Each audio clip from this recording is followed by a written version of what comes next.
kapatid na Eduardo V. Manalo, amin pong mahal na tagapamahalang pangkalahatan, buong kagalakan po kaming bumabati sa pagsapit ng inyo pong kaarawan.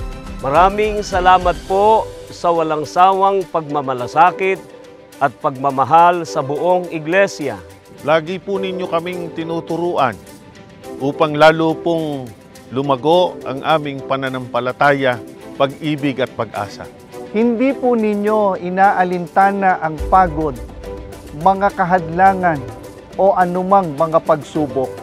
Kayo po ang huwaran po namin sa pagdadala po ng aming mga tungkulin at sa pagbibigay kasiyahan po sa ating Panginoon Diyos. Maraming salamat po dahil lagi po kami ang laman ng inyong mga panalangin. Kayo po at ang inyong pong buong sambahayan ay mamamalaging laman po ng aming mga pananalangin.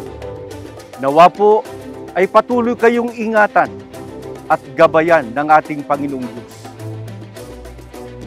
Kapatid na Eduardo Manalo, mula po sa aming mga puso, kami po ng mga ministro, mga manggagawa, kasama po ang aming buong sambahayan, maging ang lahat po ng mga may tungkulin at mga kapatid sa distrito ng Caloocan North, ay nagpapahayag po na mahal po namin kayo.